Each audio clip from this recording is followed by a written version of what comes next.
Hello guys, मैं प्रदीप आपका स्वागत करता हूँ मेरे यूट्यूब चैनल प्रदीप एल पर। तो गाइस, आज ये सेकंड सीरीज़ शुरू कर रहे हैं एजेंट कॉन्ट्रैक्ट ऑफ एजेंसी का।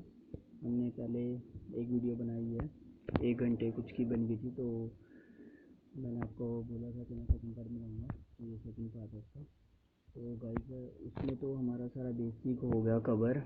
हमें ये भी पता लग गया एजेंसी क्या होती है, डेफिनेशन प्रिंसिपल की, एजेंट की, इनकी ड्यूटीज़ क्या होती हैं, ठीक है ना, इनकी स्कोप एंड अथॉरिटी कहाँ तक होती है। तो ये सारी चीज़ें हमने फर्स्ट में कवर कर ली हैं। अब इसमें ज़्यादा इसमें अब हम मेन पॉइंट्स पे फोकस करेंगे। तो जैसे आज हम इसके ऊपर पढ़ेंगे राइट्स एंड ऑब्लिगेशन पढ़ेंगे, किसकी, एजेंट की ड्यूटीज़ और ऑब्लिगेशन पढ़ेंगे। और बताता हूँ मैं आपको क्या क्या पढ़ेंगे। राइट्स पढ़ेंगे एजेंट के राइट पढ़ेंगे, और हम इसमें एजेंट की लाइबिलिटीज़ के बारे में पढ़ेंगे। किसके सामने? थर्ड पार्टी के सामने। क्या क्या एजेंट कितना लायबल होगा थर्ड पार्टी के सामने। तो गाइस, इसमें मैं आपको पहले बता देता हूँ कि इसमें ज़्यादा कुछ है नहीं, तो बस आपको मैं मोटे मोटे पॉइंट बताऊंगा, वही बातों को रिपीट करा हुआ और सेक्शंस में बांटा हुआ कि इस सेक्शन में इस बात को बोला हुआ है, इस सेक्शन में इस बात को बोला हुआ है। तो अगर मैं एक बार आपको खुल के बता दूंगा तो खाली आपको सेक्शंस पढ़ने हैं में, और आपको बस समझना है। तो मैं आपका कॉन्सेप्ट कोई ज़्यादा टाइम नहीं लूँगा, मैं ट्राई करूँगा। लास्ट वीडियो थोड़ी लंबी हो गई थी, ये जल्दी ख़त्म करने की कोशिश करूँगा। बस मैं चाहता हूँ कि आपको समझ आ जाए कंसेप्ट, तो मेरा वीडियो बनाने का पर्पस भी कंप्लीट हो जाएगा। क्योंकि अगर मैं जल्दबाजी के चक्कर में अगर आपको कंसेप्ट ही नहीं क्लियर कर पाऊँगा तो फिर वीडियो बनाने का कोई फ़ायदा नहीं होगा मेरे। तो गाइस, तो शुरू करते हैं। अगर वीडियो अच्छी लगे तो प्लीज़ लाइक करा करो, उससे मेरे को मोटिवेशन मिलती है। और चैनल को अगर आपको लगता है कि इससे लॉ एंड ऑर्डर के ऊपर या सिलेबस के ऊपर आप जानकारी और भी लेना चाहते हैं तो आप मेरे चैनल को सब्सक्राइब भी कर सकते हैं गाइस। तो आज हम डायरेक्टली यहाँ से नहीं शुरू करेंगे। मैं आपको बताता हूँ। आज हमारा यहाँ से शुरू करने हैं। वैसे आज हमने सेक्शन 221 में इसमें ड्यूटीज़ एंड ऑब्लिगेशंस के बारे में एजेंट के बताया, बट उससे पहले मैं आपको कुछ चीज़ें बताऊंगा। वो चीज़ आप कर ली एक बार समझ लेना, ताकि आपको बाद में प्रॉब्लम ना हो। इनसे मैं कंसेप्ट क्लियर करा रहा हूँ। मैं इसमें रिलेशन के बारे में बताऊंगा, प्रिंसिपल, एजेंट और थर्ड पार्टी के कुछ रिलेशन है, वो चीज़ को आपको क्लियर होना बहुत ज़रूरी है। तो ठीक है गाइस, शुरू करते हैं। अब देखिए गाइस, इसमें बात करते हैं सबसे पहले। अब जैसे इसमें आ जाता है, जैसे ए पार्ट में, जैसे पहले हम समझ लेते हैं डिस्क्लोज नेम और प्रिंसिपल। जैसे एजेंट कई बार जब थर्ड पार्टी से डील करता है, जब मिलता है वो, क्योंकि थर्ड पार्टी को तो नहीं पता होता ना कि ये एजेंट है सामने वाला जिससे हम मिल रहे हैं, वो तो उसी को ऑनर समझ लेती कई बार। तो उसे लगता है कि यही प्रिंसिपल है, हैं, इसी के अंडर सारा काम हो रहा है, कल को कोई बात होगी तो हम इसको ही पकड़ेंगे। तो अगर ऐसी सिचुएशन में एजेंट अगर डिस्क्लोज़ कर देता है किसके नाम को, प्रिंसिपल के, इट्स मीन के वो बता देता है कि ही इज़ एन एजेंट, और प्रिंसिपल कोई और है, ABC, ये प्रिंसिपल है, ये एजेंट है, ये थर्ड पार्टी है, ठीक है, ये इसे बता देता है, तब तो पंगा नहीं पड़ता है। पहले सिचुएशन में ये होता है, तब अगर ये बता देता है तो ओनली था जो प्रिंसिपल होगा वो लायबल होगा, ये बी के ऊपर कोई बात नहीं आएगी। अब दूसरी सिचुएशन देख लेते हैं, ठीक है। अगर इसने बता दिया तब तो ये सेफ़ है, एजेंट सेफ़ है, कल को कोई बात होती है तो। पर अब दूसरी कंडीशन देख लेते हैं, ए होगी, अब बी देख लेते हैं। बी में क्या है? बी में ये है कि अननेम्ड प्रिंसिपल, जैसे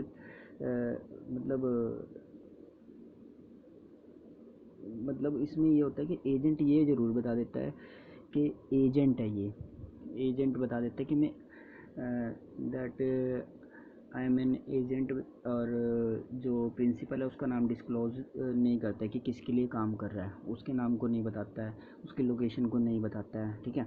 खाली ये बताता है मैं एक एजेंट हूँ, मैं एक एज एक एजेंट काम कर रहा हूँ। तो तो दूसरी कंडीशन ये होगी। तो इसमें क्या होगा, इसमें ये हो सकता है कि अगर कल को कोई बात होती है और एंडिंग में जाके अगर ये फिर भी नहीं उस प्रिंसिपल का नाम डिस्क्लोज़ करता है, तो सारा का सारा जो भी प्रॉब्लम होगी कंपनसेशन यही देगा थर्ड पार्टी को। ठीक है, ये होगी दूसरा। अब होगी सी पे आ जाते हैं। पहली में पता है ना, पहली में उसने फर्स्ट कंडीशन में उसने प्रिंसिपल का नाम बता दिया है और ख़ुद को भी बता दिया है कि भाई एजेंट है। दूसरे में उसने प्रिंसिपल का नाम डिस्क्लोज़ नहीं किया। अब तीसरे रिलेशन में आ जाते हैं।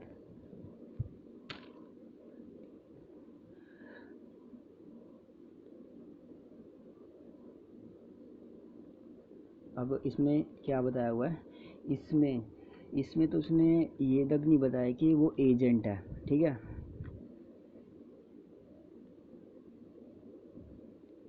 अब इसने यही नहीं बताया उसके तीसरे केस में कि भाई वो एजेंट है किसके सामने, थर्ड पार्टी के सामने। प्रिंसिपल तो दूर की बात, उसने एजेंट ही नहीं बताया। तो बाद में लायबल कौन होगा? ऑब्वियस है, लायबल यही होगा। इस केस में भी जिस तरह बी में केस में हुआ जो पीछे बताया मैंने, और इसमें भी लायबल कौन होगा? सबको लगेगा यही प्रिंसिपल है थर्ड पार्टी को, तो वो इसी से ही कल को कोई बात होती है तो क्लेम करेंगे। ठीक है, अब वो बात बस ये अभी मुझे फ़िलहाल के लिए यही बताना था। इसे कहते हैं अनडिस्क्लोज प्रिंसिपल, जो कि बी में मैंने बताया, और एजेंट इसमें अपना नाम भी नहीं बता रहा है।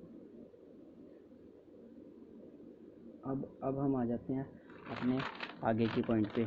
आई भी आपको ये चीज़ें पता चली, ठीक है ना।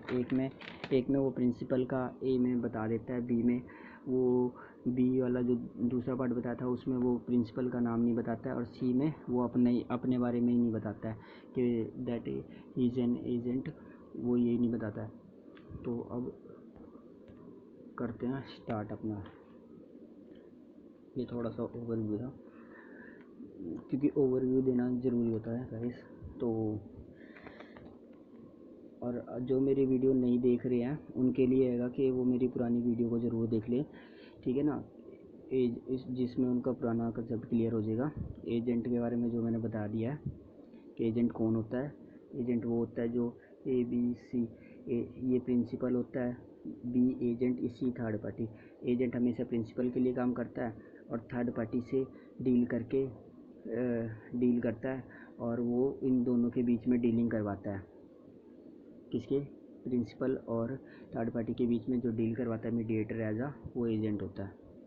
ठीक है, ये ऊपर याद होगी। चलो अब ड्यूटीज़ एंड ऑब्लिगेशंस की बात करते हैं, जो कि 211 से लेके 211 से लेके 218 तक बताई गई है। सबसे पहले देखिए ऊपर ड्यूटी भी मेंशन करी है, ये देखिए ये 211 से शुरू है। उससे ये इस पे आने से पहले मैं सबसे पहले यहाँ पे बताता हूँ। ड्यूटी टू एग्जीक्यूट मैंडेट, मतलब ड्यूटी सबसे पहले ड्यूटी टू एग्जीक्यूट मैंडेट में होता है कि मैं बता रहा हूँ अपने तरीके से बता रहा हूँ, ये सारे पॉइंट बताऊँगा आपको, बस आप नोटिस करें और नोट करते रहे जो भी मैं पॉइंट बता रहा हूँ। ड्यूटी टू एग्जीक्यूट मैंडेट मतलब कि होता है कि जैसे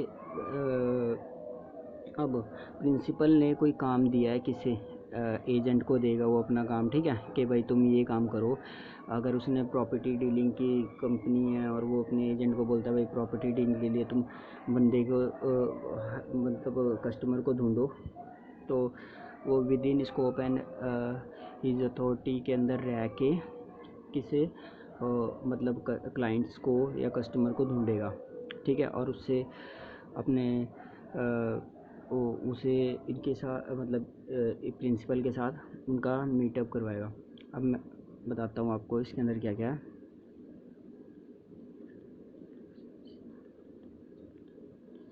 बट इसमें बस इतना ही बताया हुआ कि वो डील कराएगा, और इन केस कल को कोई प्रिंसिपल की वो सारा काम प्रिंसिपल के कहने पे कर रहा है, तो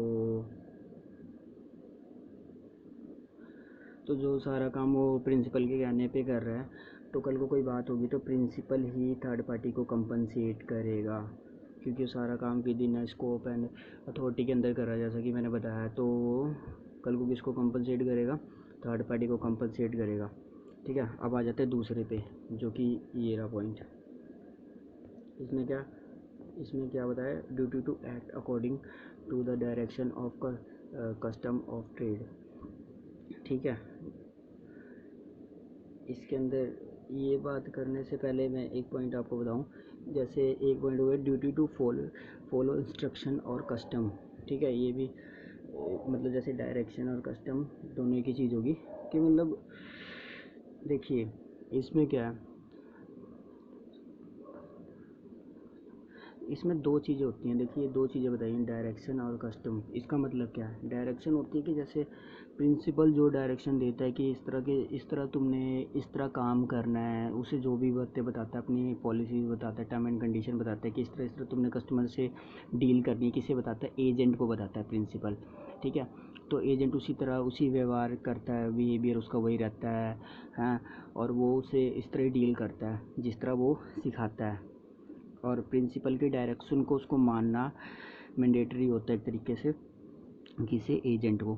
एजेंट उसी तरीके से ट्रीट करेगा और क्लाइंट को हायर करेगा। ठीक है ना, जो और ये अगर इस तरह करेगा, इसके इंस्ट्रक्शन के अकॉर्डिंग करेगा तो इसे कहेंगे with in scope and authority के अंदर वो काम कर रहा है, बाहर जाके नहीं। अब उसने बोला है कि एक ऐसा बिहेवियर रखना है जैसे एक कस्टम बिहेवियर होता है एक तरीके से। ठीक है, अब कस्टम बिहेवियर की बात बताता हूँ कि जैसे अब कस्टम के अंदर क्या आ जाता है कि जैसे देखो, एक मिनट,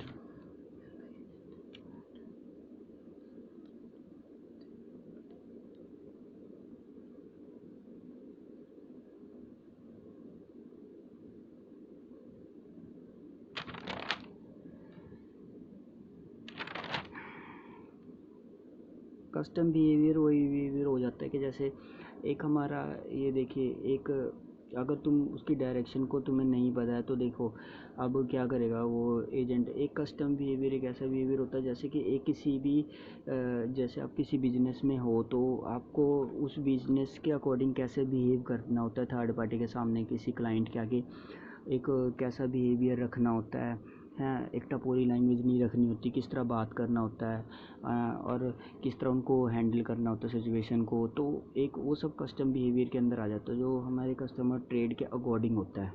ठीक है, सॉरी, ट्रेड के अकॉर्डिंग होता है, दैट इज़ कस्टम बिहेवियर। जैसे जैसे अब आपने देखा ही होगा रियल इस्टेट के एजेंट अगर किसी को अपना डील करवाते हैं तो कैसे बिहेव करते हैं, एक उनका फॉर्मल बिहेवियर देखने को मिलता है हमें। अब अगला बार हम बात करते हैं,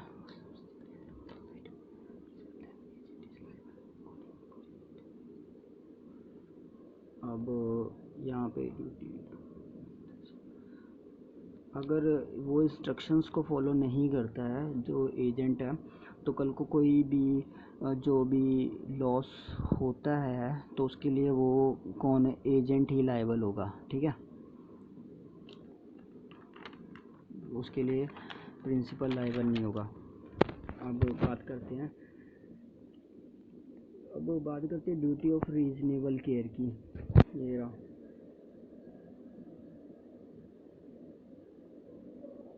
यहाँ पे देखिए मैंने ऊपर बता दिया है, principal according the direction trade. ठीक है, consequence it is not performing his duties and the agent act otherwise, then he lose much good principle and any profit of previous he must account for it. Okay, अब बात करते हैं, थोड़ा सा नीचे करता हूँ मैं आपको देखना।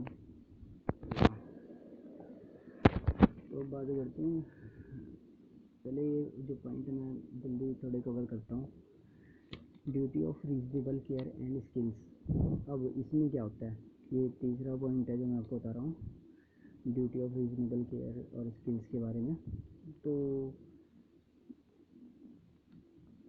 इसके अंदर होता है जो, जैसे अब एक कोई काम कर रहे हो, जैसे कोई काम कर रहा है, जो एजेंट काम कर रहा है किसी भी गुड्स की डीलिंग कर रहा है, तो उसके पास उस काम के रिलेटेड उसके पास एक स्किल्स होनी चाहिए, रीजनेबल होना चाहिए। वो जो भी अपने काम को कर रहा है, जो भी अपने जिस तरह का बिहेवियर कर रहा है, ड्यू डिलिजेंस होना चाहिए मस्ट, जो कि उस बिजनेस के अकॉर्डिंग ही जो बिहेवियर स्किल हो ये सारा उससे मैच करता हो, ठीक है। ये नहीं कि उससे वो कुछ और बिहेवियर कर रहा है जो कि बिजनेस से बिल्कुल अलग है, ठीक है। तो थोड़ा बिजनेस से मैचिंग के अकॉर्डिंग तुम्हारी स्किल्स और नॉलेज होनी चाहिए ना, तुम्हारे ड्यू डिलिजेंस होनी चाहिए और रीजनेबल रीजनेबल एक्ट होना चाहिए तुम्हारा। तो अगर इन केस तुम्हें ये सब नहीं आता, अगर तुम्हें अगर नहीं आता तो तुम्हें अगर जिस एजेंट को जिस काम को दिया है, ठीक है, वो काम को वो उसे अच्छी तरह नॉलेज नहीं है। फॉर एग्जांपल उसने कोई काम दिया कि तुमने ये काम करना, उसको नॉलेज नहीं है कि इस काम को कैसे डील करेंगे, तो उस काम को करने के लिए उसे तो कम्युनिकेट करेगा, अगर उसे नहीं पता है तो प्रिंसिपल से, ताकि उसे लॉस ना हो प्रिंसिपल को, ठीक है। कि भाई मुझे ऐसा नहीं आता, तो वो प्रिंसिपल डिसाइड करेगा या तुम्हें सिखाएगा या फिर किसी और बंदे को तुम्हारी जगह अपॉइंट करेगा।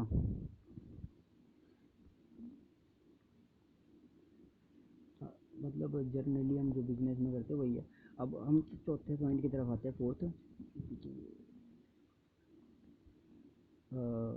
तो अब गाइस अभी हम इसकी अभी याद ध्यान में रखना, ये हम ड्यूटीज़ एंड ऑब्लिगेशंस पढ़ रहे हैं एजेंट की, ठीक है। एजेंट के बारे में पढ़ रहे हैं, उसकी ड्यूटीज़ एंड ऑब्लिगेशन क्या होती है। अब बात करते हैं, देखो अब बात करते हैं duty of render proper account. ये रहा नीचे ये वाला पॉइंट, रेंडर अकाउंट, ठीक है। ड्यूटी ऑफ रेंडर अकाउंट, इसके बारे में बढ़ रहे हैं। इसमें क्या होता है, देखो इसमें अकाउंट, मतलब जैसे जितना भी तुमने मतलब जैसे कोई काम दिया है उसने, ठीक है ना। ये जैसे प्रिंसिपल ने कोई काम दिया है ए को कोई काम दिया है, काम करने को दिया ए, सॉरी बाय मिस्टेक मैंने ये बोल दिया, ए ने काम दिया है बी को प्रिंसिपल। तो उसने वो जो भी काम किया, अब इसमें अब वो अपनी कोई भी जैसे उस काम को करने में कोई भी खर्चा आया, जैसे अगर वो पेट्रोल का खर्चा दे रहा है उसे कि भाई तुम्हारा अगर पेट्रोल का खर्चा लगेगा तो मैं दूंगा, प्रिंसिपल बोल रहा है किसे, एजेंट को, ये काम करो, जो जो तुम्हारा ऊपर का खर्चा आएगा वो मैं दूंगा, पेट्रोल का, रहने का, जैसे बाहर आउट ऑफ स्टेट जा रहा है तो इस तरह के जो भी छोटे मोटे जो भी खर्चे आएंगे वो सारे खर्चे प्रिंसिपल पे करेगा। बट उसके लिए उसे भी इसकी भी ड्यूटी बनती है कि जो सबसे मेन ड्यूटी ये बनती है कि प्रॉपर हिसाब देगा उसे, कौन, एजेंट देगा प्रिंसिपल को, वॉचर विद वॉचर देगा, ठीक है ना। प्रॉपर अकाउंट मतलब देगा उसका विद वॉचर, जिसमें पूरा का पूरा उसे क्लियर हो जाएगा कि भाई हाँ इतना खर्चा हुआ है, ठीक है। अब आगे बात करते हैं एजेंट ड्यूटी, बात करते हैं agent duty to communicate with principal. Agent की ड्यूटी है कि ये जो पिछला मैंने बताया रेंडर वॉचर वाला आपने देख ही लिया, 13 में है 213 में। अब 214 की बात करते हैं। इसमें क्या बताया है, agent duty communicate with principal, ठीक है। एजेंट की सबसे बड़ी ड्यूटी क्या है कि एजेंट की ड्यूटी है कि अगर कोई भी, ठीक है, बिजनेस के टाइम पे दौरान पे अगर वो प्रिंसिपल का काम कर रहा है और प्रिंसिपल के काम पे जो उसने काम दिया उससे रिलेटेड कोई प्रॉब्लम आती है या कोई बेनिफिट वाला बात आती है, तो वो क्या करेगा, वो शेयर करेगा, कम्युनिकेट करेगा प्रिंसिपल के साथ, ठीक है। ये बात ध्यान में रखनी है, उसे बताना कंपलसरी है। अदरवाइज़ अगर ऐसा नहीं करेगा, कल को कोई प्रॉब्लम होगी तो फिर किसे फेस करनी पड़ेगी वो आपको पता है, एजेंट को, ठीक है। अब एक अगला पॉइंट आ जाता है, six, duty to avoid conflict of interest. अब देखिए कॉन्फ्लिक्ट ऑफ इंटरेस्ट में क्या होता है, duty to avoid conflict of interest. अब इस बात को तो आपको हेडिंग से पता लगा, कॉन्फ्लिक्ट ऑफ इंटरेस्ट, दो इंटरेस्ट के बीच में कॉन्फ्लिक्ट होता है, किसका इंटरेस्ट है, इंटरेस्ट यहाँ पे आएगा, एक प्रिंसिपल का इंटरेस्ट है, बी का इंटरेस्ट है। अब आप सोचोगे यार यहाँ पे दो इंटरेस्ट कैसे हो गए, एक इंटरेस्ट को लेके काम हो रहा है, जो कि मेन इंटरेस्ट किसका होता है, प्रिंसिपल का है, जिसके लिए सारा काम हो रहा। अब भैया इसका इंटरेस्ट कहाँ से आ गया, ठीक है ना। इसके इंटरेस्ट को इसका इंटरेस्ट होगा तो कोई इशू नहीं है, इसका कोई अपना पर्सनल इंटरेस्ट होना चाहिए जो कि ये इस जैसे इसने जो काम दिया है उससे रिलेटेड इंटरेस्ट ना हो, उसमें से इंटरेस्ट ना निकल रहा हो। इसने प्रॉपर्टी बेचने को बात की एक घर को, पता लगा उसने अपना इंटरेस्ट फ़ायदा निकाल के इस इंटरेस्ट में से अपना बेनिफिट के चक्कर में हैं, और इसी में से एक इंटरेस्ट इसने अपना जनरेट कर लिया, ठीक है ना। अब काम इसका है, ये ऊपर से पैसा बनाने के चक्कर में इसी में से इंटरेस्ट बना लिया, ठीक है। तो ऐसे इंटरेस्ट को कॉन्फ्लिक्ट हो जाता है, ठीक है। अब ऐसे में क्या होता है, ऐसे इंटरेस्ट में वो अपने अकाउंट से डील नहीं करेगा, ठीक है। फॉर एग्ज़ाम्पल जैसे कि अब प्रॉपर्टी बेचने की बात करी है, ठीक है। जैसे एक इसने प्रॉपर्टी दी, ए ने प्रॉपर्टी दी कि भाई ये प्रॉपर्टी है, सी को बेचो। मैं एग्ज़ाम्पल दे रहा हूँ, समझना इस बात को। ए ने प्रॉपर्टी दी कि भाई बेचना है 1 लाख की है, ओ सॉरी 1 लाख की है। इसने उसको तो बेची नहीं जिसको बोला था, यहाँ पे बोल दिया कि नहीं बिकी। यहाँ पे एक सी पार्टी को बेची नहीं, यहाँ पे डी पार्टी को पीछे से पीछे ही कोई 1.5 लाख में, 1 लाख की प्रॉपर्टी 1.5 लाख में बेच दी, कुछ करवा दिया उसने डील, उसमें अपना प्रॉफिट भी निकाल लिया इसने, और इसमें पता भी नहीं चला, ऐसा कुछ सीन होगा। तो वही होगा, अपना इंटरेस्ट इसने निकाल लिया उसमें, ठीक है। जो काम दिया था उसने उसके अकॉर्डिंग नहीं किया, और अब ये सारा प्रॉफिट, अब आप ये सोचो कि जो प्रॉफिट 50,000 रुपये इसने एक्स्ट्रा कमाया वो किसकी जेब में जाएगा, जाना तो वो इसके जेब में चाहिए, पर अगर मतलब किसके एजेंट के जेब में जाएगा ना, एजेंट ने हमने लिए चौथे पार्टी को बेची डी को। बट अगर इन केस से पता लग जाता है किसी प्रिंसिपल को, तो वो सारा का सारा पैसा इससे क्लेम करके अपने अकाउंट में डाल लेगा, सारा पैसा, ठीक है। उसमें कोई भी नहीं बोल सकता है। तो अब देखिए,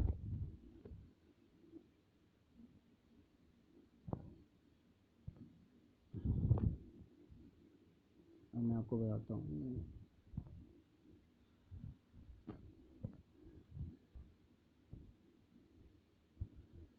अब आगे चलते हैं।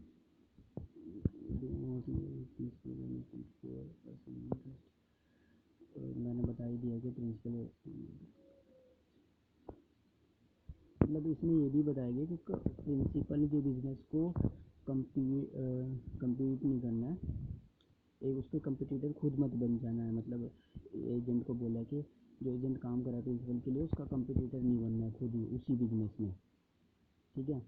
ये बोला गया है इसमें, कम्पीट नहीं करना है।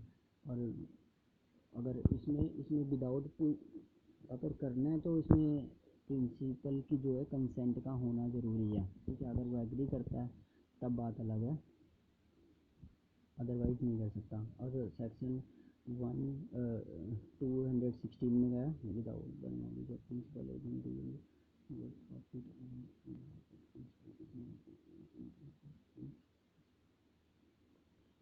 अब वही बताया हुआ है इसमें, क्या बताया हुआ है देखो, एक पॉइंट वही जो मैंने अभी पीछे बताया था कि अगर विदाउट नॉलेज, किसके, प्रिंसिपल के विदाउट नॉलेज पे, ठीक है, प्रिंसिपल के विदाउट नॉलेज पे, और उसे पता नहीं है और वो पीछे से पीछे अपना कुछ पर्सनल इंटरेस्ट निकाल रहा है, और किसके, प्रिंसिपल के बिहाफ पे, ठीक है, कुछ प्रॉफिट कमा रहा है, और प्रिंसिपल को भी पता लग जाता है, तो वो क्या करेगा, वो सारा का सारा प्रॉफिट अपने पास ट्रांसफ़र कर सकता है, ले सकता है, क्लेम कर सकता है। अब नेक्स्ट पॉइंट की तरफ आते हैं।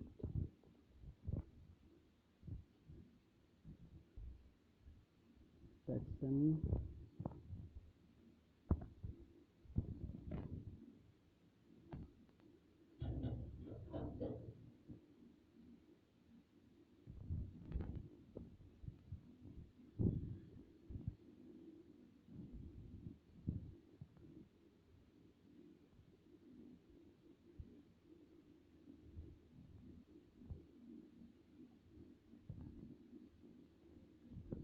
तो अब बात करते हैं सेक्शन 217 की, नॉट टू टेक सीक्रेट, वही सीक्रेट प्रॉफिट की बात की है 217 में सेक्शन के। ठीक है। सीक्रेट प्रॉफिट मैंने आपको बता दिया है, अभी बताया था सीक्रेट प्रॉफिट कौन सा प्रॉफिट होता है। सीक्रेट प्रॉफिट वही होता है जो सीक्रेटली प्रॉफिट वो कमाता है, किससे, एजेंट के बिहाफ पे जो भी डीलिंग हो रही है उसमें से, और इसके बारे में प्रिंसिपल को कोई भी खबर नहीं होती कि वो एक्स्ट्रा प्रॉफिट भी निकाल रहा है। ठीक है, यही बताया वो इसमें। अब आगे बात करते हैं।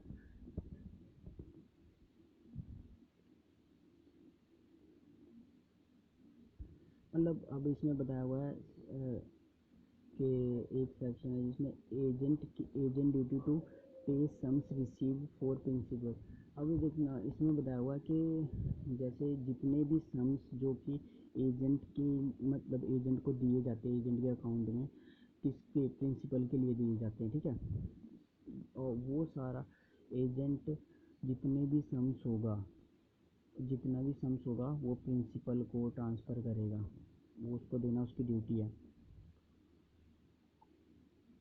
और एजेंट की ये भी ड्यूटी है कि जो भी कॉन्फिडेंशियल इंफॉर्मेशन है,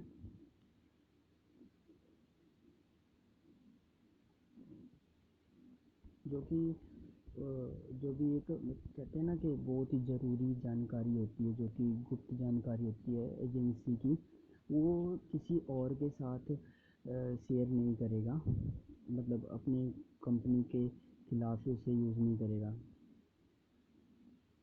ठीक है, ये भी बात इसी ने बोली है, किसने किसने बताई है, ये बात बताई हुई है जैसे 18 में। अब थोड़ा सा बात करते हैं राइट ऑफ, थोड़े से गाइस अगर सेक्शन आगे पीछे हो गए तो उसका थोड़ा ध्यान रखना, क्योंकि इसमें सेक्शन थोड़े आपको मुश्किल रहते हैं। मेरा मेन पर्पज़ है कि आपका कंसेप्ट क्लियर करा जाए। तो गाइस अब बात करते हैं right of an agent, agent के क्या राइट हैं, ठीक है, इसके बारे में बात करते हैं। अब देखिए, एजेंट के राइट के बारे में बात करेंगे। तो एजेंट का राइट सेक्शन 217 में बताया कि एजेंट के राइट के बारे में, राइट ऑफ,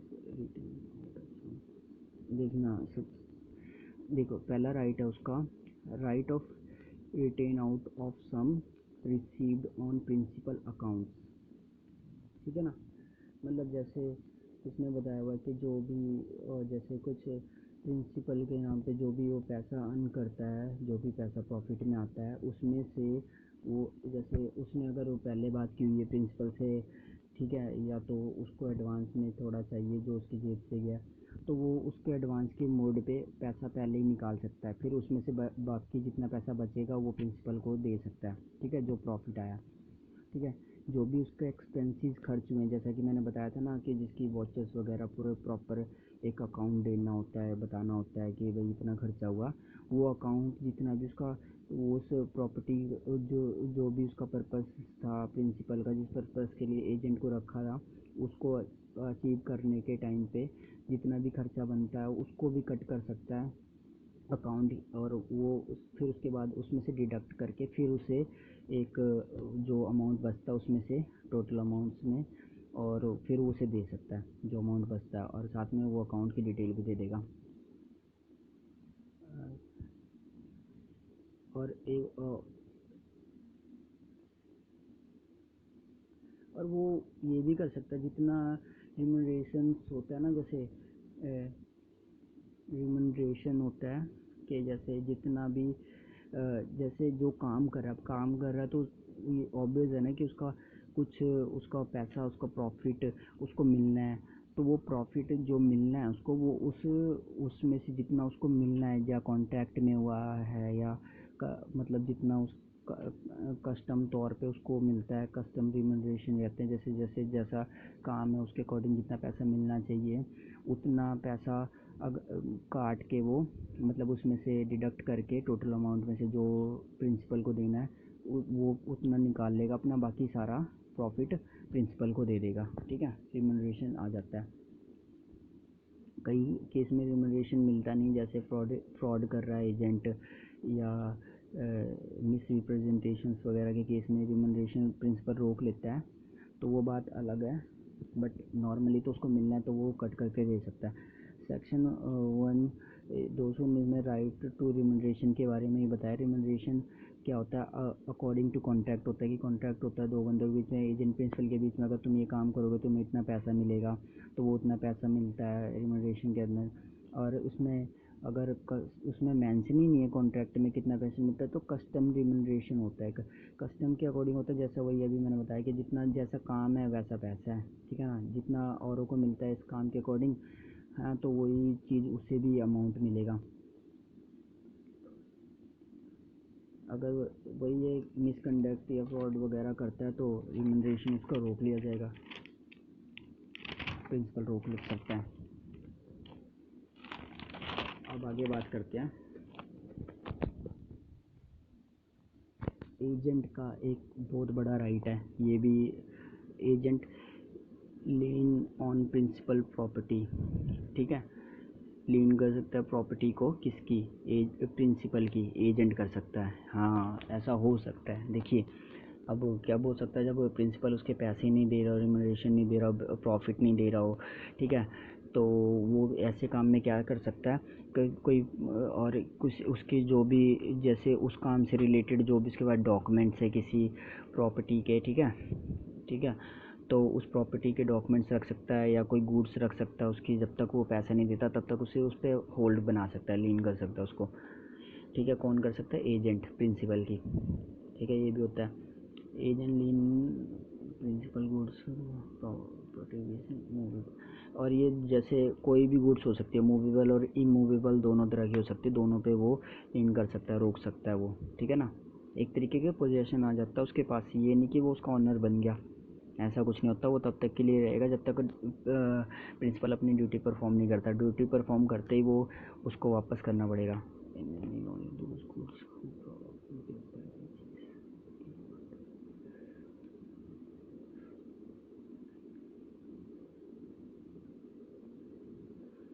मतलब वही होता है कि ऑर्डिनरी केस कोर्स में जो भी चीज़ें आती हैं ना, कोई गुड्स या पेपर, वही उन्हीं चीज़ों को होल्ड करेगा।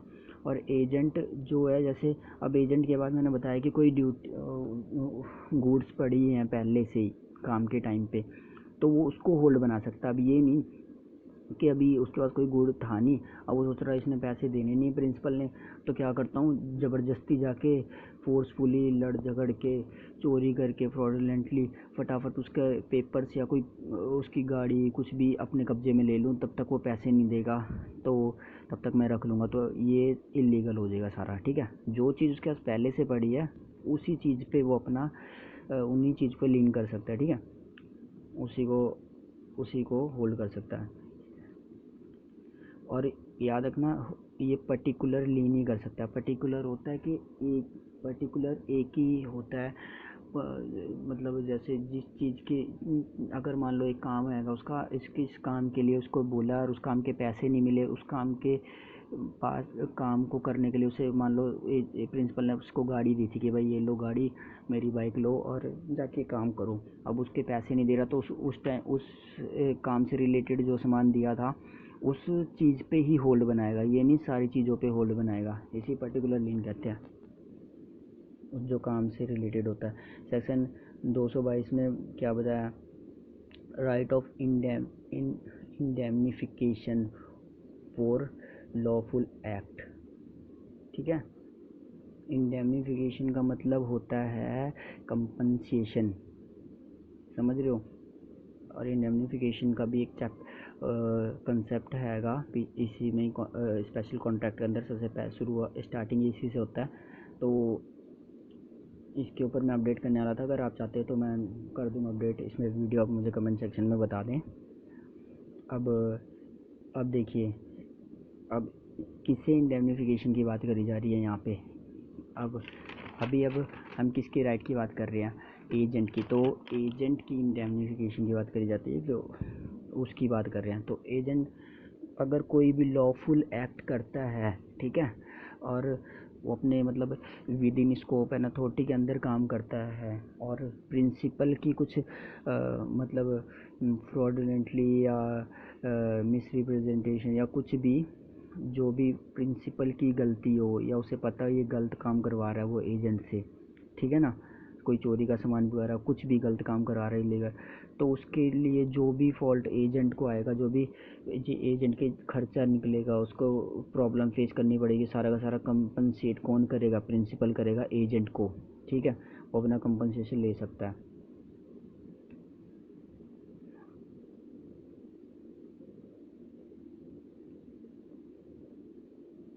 एक मिनट मैं उसको बता,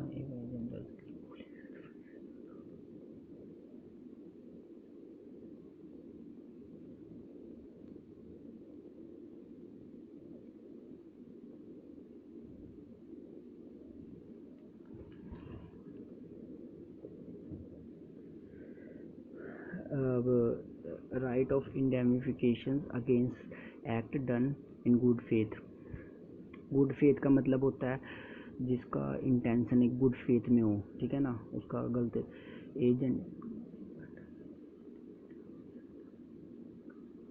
अब देखिए इसमें क्या बताया हुआ है कि एजेंट कोई काम करता है, ठीक है, अब इसमें उसको गुड फेथ में काम कर रहा है, कोई एक्ट कर रहा है, उसको तो अपना गुड फेथ है। फॉर एग्जांपल उसने एक गुड दिया, किसने? प्रिंसिपल ने एजेंट को, ठीक है। Right of indemnification against act done in good faith, ये बताया सेक्शन 223 में।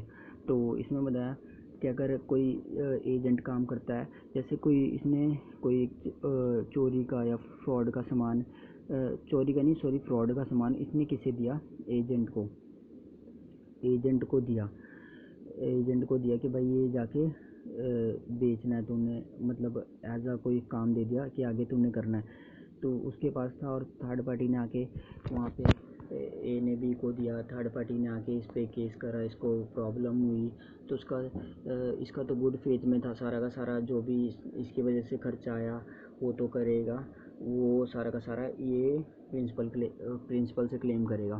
Section 224 non liable of employer of agent to do criminal act. अब देखिए यहाँ पे बात करते हैं 224 में सेक्शन के non liability of employers of agent to do a criminal act, ठीक है। इसमें क्या बताया हुआ है? इसमें बताया हुआ है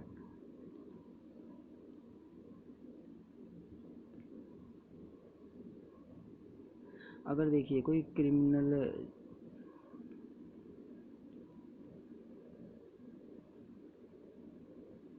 अगर कोई क्रिमिनल एक्ट करवाता है कौन, इसमें एक बार मुझे एक बार देख लेने दीजिए। एजेंट,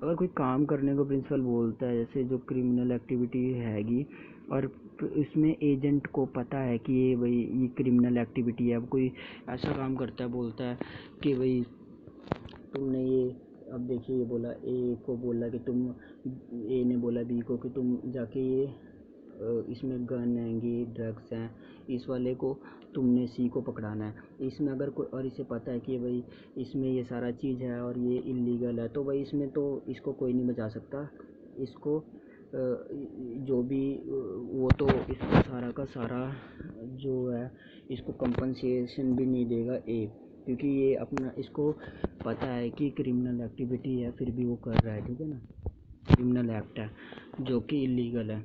अगर इसे अनजाने में कराया जा रहा तो इसे बचाव मिलेगा और इसे कंपनसेशन भी मिलेगी।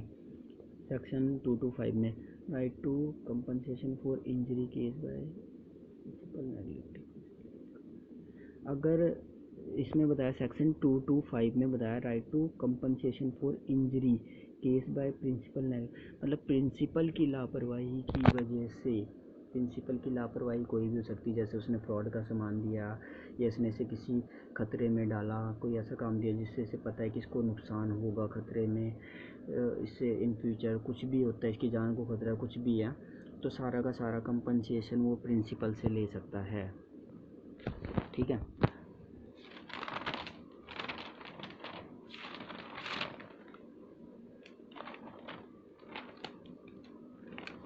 अब agent liability to third party के आगे एजेंट की लायबिलिटीज़ क्या होती हैं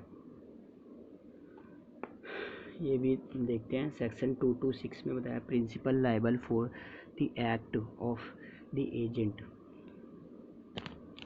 ठीक है, इसके अंदर बताया है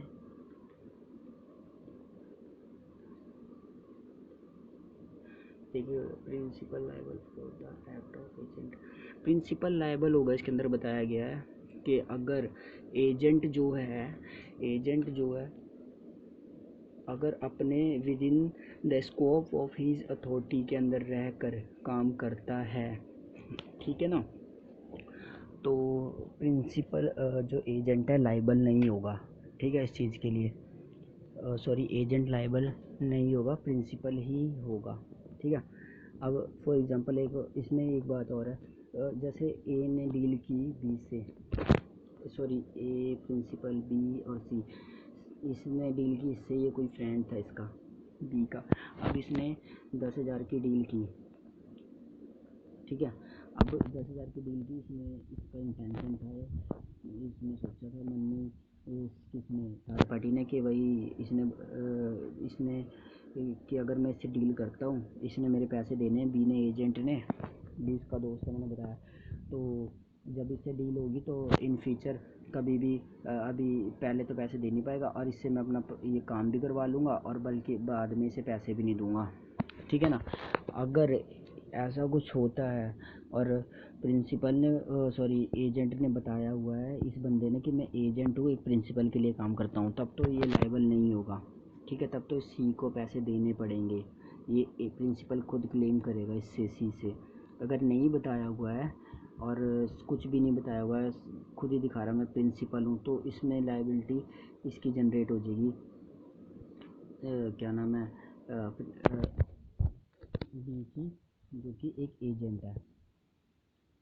ठीक है, जो कि पेंडिंग मनी की बात कर रहा था, ये इसको बताना चाहिए था ना, तो इसमें हो जाता है सेक्शन। अब बात करते हैं 227 की, principal not bound when agent exceed authority. ठीक है, देखिए मैंने अभी बताया आपको कि कोई भी काम करेगा, जो काम करेगा एजेंट, तो अपनी विद इन अथॉरिटी करेगा। अगर अथॉरिटी से बाहर जाके करेगा, ठीक है ना, तो वही क्या होगा, अथॉरिटी से बाहर जाके काम करेगा, तो अब तो सारा का सारा इसका जो भी गलती होगी जिसकी वजह से ए को नुकसान आया बी के कारण, ठीक है ना, तो वो सारा का सारा कंपनसेट ये करेगा। पर इसमें ऐसा नहीं है कि अगर कोई भी इसमें गलती, अब एक चीज़ मुझे बताओ कि जैसे ए है प्रिंसिपल, इसने बी ने कोई गलती करी, कुछ विद इन अथॉरिटी, कुछ काम उसने विद इन अथॉरिटी में रह करा, कुछ और अथॉरिटी से बाहर करा, पर दोनों में नुकसान हुआ, विद इन अथॉरिटी भी नुकसान हुआ और अथॉरिटी से बाहर जाके बी ने काम करा, वो तब भी नुकसान हुआ। ठीक है, ये दोनों एक लाइन होगी। तो इसमें ये होगा, अगर देखा जाता है कि अगर ये जो विद इन अथॉरिटी और अथॉरिटी को एक्सीड किया, तो इसमें जो भी जैसे जितनी गलती है अगर वो सेपरेट हो सकती है, कि ये भी निकाला जा सकता है कि अथॉरिटी के अंदर रह के इसने जो मतलब किया है और जिसकी वजह से इसे नुकसान हुआ है, किससे, बी को, सॉरी ए को, तो भाई अगर विद इन अथॉरिटी के अंदर है तब तो ये लायबल नहीं है, मैंने पहले ही बताया था एजेंट, तो उसको कौन करेगा कंपनसेट, ए करेगा। पर जो अथॉरिटी के बाहर है, ठीक है, तो उसको कौन कंपनसेट करेगा, उसको करेगा ये बी एजेंट। ठीक है, ये इसमें बताया हुआ है, ये डिपेंड करता है सेपरेशन पे। ठीक है,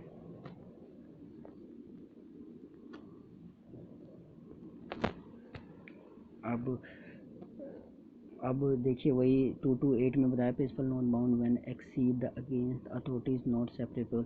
अब इसमें प्रिंसिपल कोई बाउंड नहीं है, इसमें तो चलो एक इसे थोड़ा सा एजेंट को मिल गया, अगर सेपरेशन हो सकती है विद इन अथॉरिटी के अंदर जो गलतियाँ की है तो प्रिंसिपल अपने पल्ले ले लेगा। और खुद कंपनसेट कर देगा। पर अगर ये दोनों अगर सेपरेबली नहीं है, उसने अपना दिमाग लगाया कुछ भी और वो जो मना करा था वो अपना काम करने लग गया, कौन भी ए ने मना किया था विदाउट अथॉरिटी जाके इसको बेनिफिट के लिए या अपनी बेनिफिट के लिए या कुछ ऐसा काम कर दिया जिससे थर्ड पार्टी को नुकसान हुआ, ठीक है। तो कुछ ऐसा काम कर दिया तो उसमें कौन होगा, यही लायबल होगा और सारा का सारा इसी को करना पड़ेगा। इसमें उसकी कोई लायबिलिटी नहीं बनेगी प्रिंसिपल की। Principal is not bound to recognise the transaction. जो भी ट्रांजेक्शन होगी उसके लिए लायबल नहीं होगा, ठीक है। अब आगे बात करते हैं 229 में, section 229 consequence of notice given to agent. अब देखिए नोटिस गिवन टू एजेंट क्या होगी, कॉन्सिक्वेंस क्या होंगे of notice given to agent, ठीक है। अब देखिए अगर अभी हम थर्ड पार्टी की बात करें तो नोटिस थर्ड पार्टी से रिलेटेड ही होगा, ठीक है। मैंने बताया था ना एजेंट की लायबिलिटी किसके आगे है, थर्ड पार्टी के आगे, वो पढ़ रहे हो, वो पॉइंट पढ़ रहे हैं। तो ये पॉइंट आई थिंक हो गया 1 2 3 4, ये 4th पॉइंट है, ठीक है। मैं वो भी बताऊंगा कि अगर एजेंट नोटिस के बारे में मैंने बताया था पहले भी, अभी एक बार और बताता हूँ।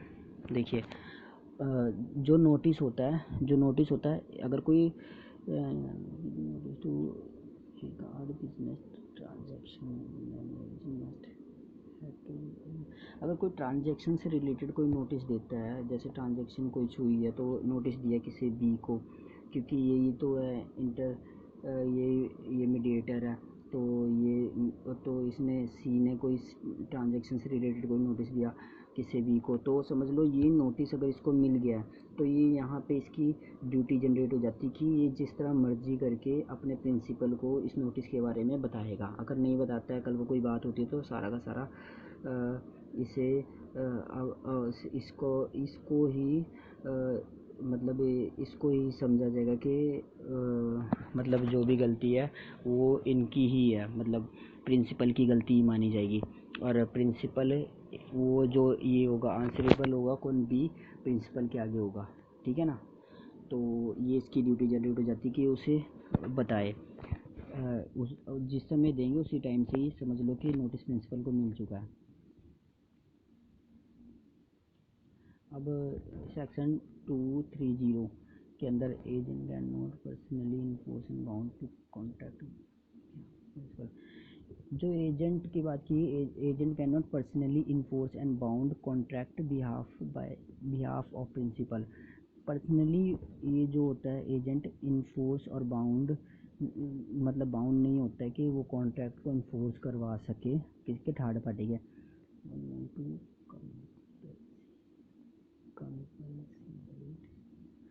मतलब अगर कोई गलती होती तो कोई अगर विद इन अथॉरिटी के अंदर कर रहा है तो वो नहीं लायबल है कि वो बाउंड नहीं है कंपनसेट करे थर्ड पार्टी को, ठीक है ना।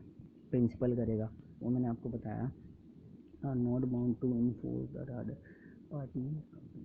अगर ये भी नहीं है बाउंड है कि भाई जो उनके बीच में प्रिंसिपल और इसके बीच में कॉन्ट्रैक्ट हुआ, कॉन्ट्रैक्ट ये करवाता है पर हुआ तो इन दोनों के बीच में ना, ए और सी के बीच में, प्रिंसिपल और थर्ड पार्टी के बीच में, तो भाई अगर ऐसा हुआ है तो ये बाउंड नहीं है कि इसको काम करवाए। कल को ये मुकर जाता है प्रिंसिपल नहीं करूँगा मैं, या सी पार्टी कहती है मैंने नहीं करनी तुम्हारे साथ डील, तो अब ये इसका कोई रोल नहीं है कि ये ज़बरदस्ती करके चाहे उसे कन्विंस करके ज़बरदस्ती करके कि इनको दोनों की कॉन्ट्रैक्ट को डील को डन करवाए, वो इसकी लायबिलिटी नहीं है।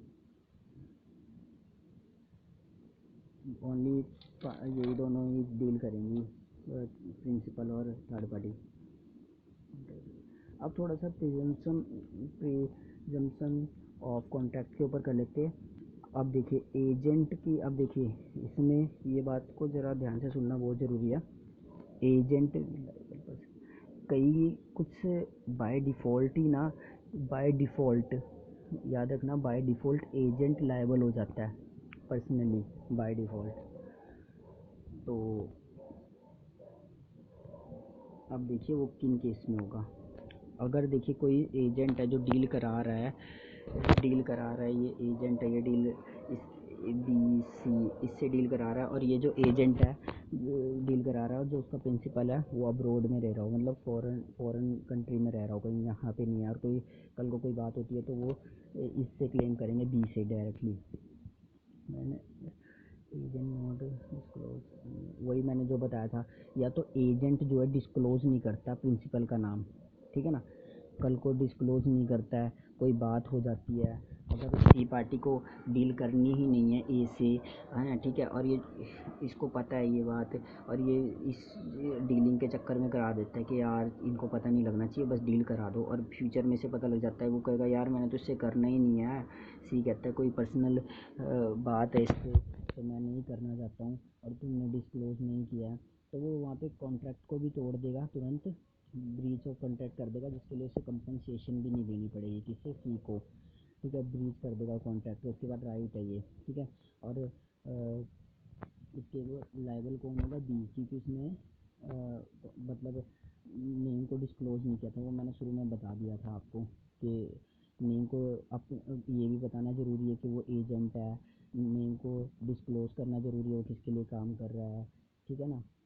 कुछ पॉइंट्स थे जो कि मैंने आपको बता दिया था आपको।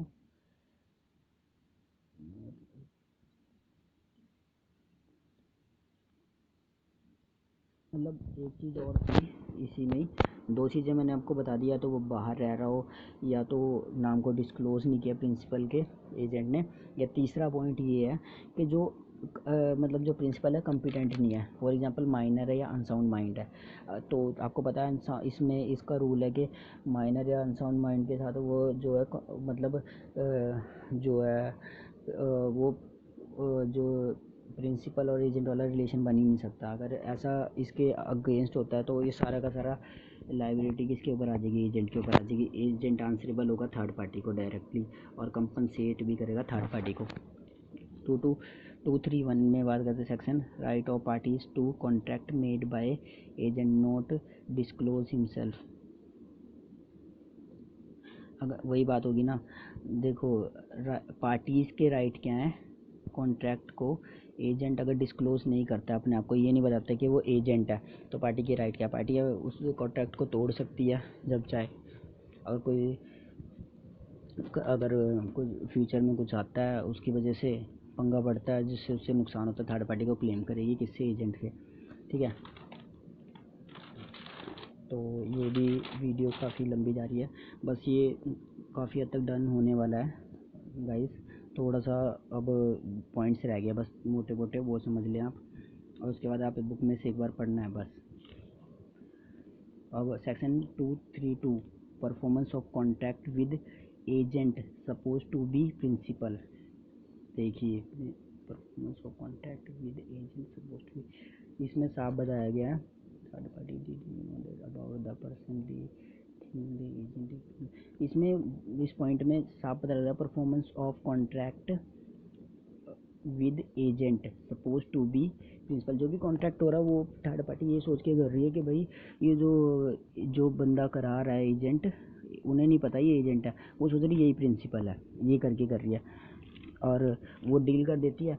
वो उन्हें वही वाली पेंडिंग, अगर मान लो डील कर ले रही है और कल को कोई बात होती है तो वो तो इसी को पकड़ेगी ना, उसको क्या लेना है जब तक वो डिस्क्लोज़ नहीं करेगा एंड में अपने प्रिंसिपल का नाम। या वो तो दो काम कर सकती है, या तो अगर कोई बात होती है तो कंपनसेशन किससे लेगी, वो या इससे लेगी अगर ये डिस्क्लोज़ नहीं करता, अगर उसे पता लगता है तो या तो दोनों में से किसी पे भी क्लेम कर सकती है। दूसरा काम ये कर सकती है कि कॉन्ट्रैक्ट को तोड़ सकती है।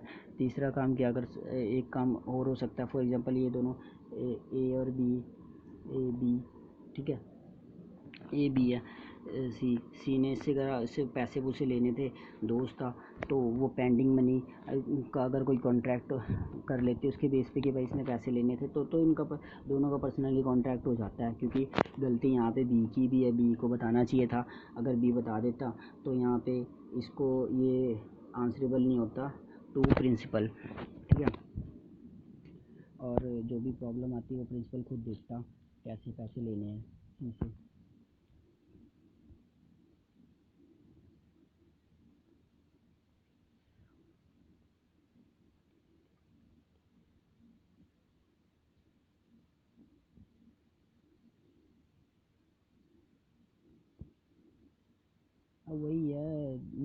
233 में ये बताया हुआ है, अगर ऐसा कुछ होता है कि एजेंट अगर पर्सनली लाइबल होता है तो थर्ड पार्टी के ऊपर डिपेंड करता है कि भाई वो एजेंट पे करे या प्रिंसिपल पे करे, इशू किस पे करे। 234 में बताया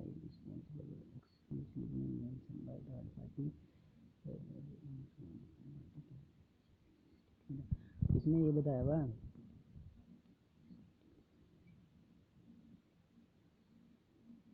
अगर देखो कॉन्ट्रैक्ट में ही मेंशन कर दिया है 234 में क्या बताया हुआ सेक्शन कि देखिए अगर कॉन्ट्रैक्ट में ही मेंशन कर दिया है कि अगर इनकेस फ्यूचर में कोई गड़बड़ होगी इस कॉन्ट्रैक्ट से रिगार्डिंग तो मैं जो भी है थर्ड पार्टी बोल देती है कि मैं इस पे केस करूँगा, ठीक है ना, एजेंट पे केस करूँगा, तुम पे नहीं करूँगा, प्रिंसिपल पे केस करूँगा, ठीक है, उस पर मेंशन कर देता है तो वो बदला नहीं जा सकता है थर्ड पार्टी के थ्रू। और कोई गड़बड़ होती है, मान लो कोई भी बात हुई, गड़बड़ हुई, ए ने बी सी इसने बोला कि इन दोनों के बीच में बात हुई ए और सी के अंदर कि भाई मैं तो इस पर करूँगा केस, अगर कोई बात हुई कॉन्ट्रैक्ट में मेंशन है, ठीक है, और इसने भी एग्री कर दिया, यहाँ पे इसे पता है ये बात, अब तो ये बाद में कहे नहीं भाई अब इस पे नहीं करना है, मैंने इस पे करना है प्रिंसिपल पे, तो ऐसा नहीं होगा। अगर इन दोनों ने डील किया है, अगर ए बी सी अगर इन दोनों ने डील किए एजेंट और उसने के प्रिंसिपल पे करेंगे और नाम मेंशन है तो वो प्रिंसिपल पे ही करेंगे, अपना जो चेंज नहीं करेंगे। सेक्शन अब 235 की लाइबिलिटी ऑफ पेटेंट एजेंट, मतलब पेटेंट एजेंट वही हो गया, एक पेटेंट का मतलब हो गया जैसे कि एजेंट हो गया रिप्रेजेंट कर रहा है अपने आप को, प्रिटेंड कर रहा है कि एक तरीके से फेक मतलब लोगों को उल्लू बना रहा है, ठीक है, एक तरीके से बेवकूफ़ बना रहा है अपने आप को, ये प्रिटेंड कर रहा है कि that he is an actual agent, और वो ट्रीट कर रहा है एक एजेंट की तरह, और उसका बिहेवियर एक एजेंट की तरह, पर एक्चुअल में वो एजेंट नहीं है, ठीक है। ऐसी सिचुएशन में आपको पता है क्या होगा, अगर कुछ होगा तो प्रिंसिपल लायबल नहीं होगा। बात करते हैं सेक्शन 237 की, ठीक है गाइस, ज़्यादा नहीं थोड़ा सा रह गया। सेक्शन 237 की लाइबिलिटी ऑफ 237 में liability of principal inducing believe that agent authorized act were authorized, मतलब अनऑथोराइज्ड एक्ट वर ऑथोराइज्ड, मतलब यहाँ पे बताता है प्रिंसिपल गारंटी देता है कि जो भी एजेंट ने जो भी एक्ट किया है वो अनऑथोराइज्ड ऑथोराइज्ड एक्ट जो है ऑथोराइज्ड एक्ट है, चाहे वो थर्ड पार्टी के सामने चाहे वो अपनी कंपनी में, तो वो क्या होगा उसके लिए जो भी कोई बात होती है ना कल फ्यूचर में तो उसके लिए प्रिंसिपल लायबल होगा, ठीक है। इसमें ये बताया हुआ है, देखो यहाँ पे बताया ना लाइबिलिटी ऑफ प्रिंसिपल इंड्यूस कर रहा है, liability of principal inducing belief that agents unauthorized act were authorized, ठीक है।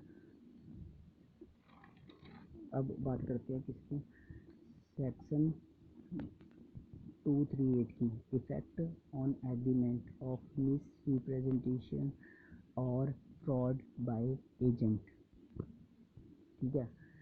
एजेंट अगर एजेंट फ्रॉड और मिस रिप्रेजेंटेशन करता है within the scope of authority then principal liable होगा, within authority within scope और of authority के अंदर करता है, ठीक है, तो प्रिंसिपल लाइबल होगा।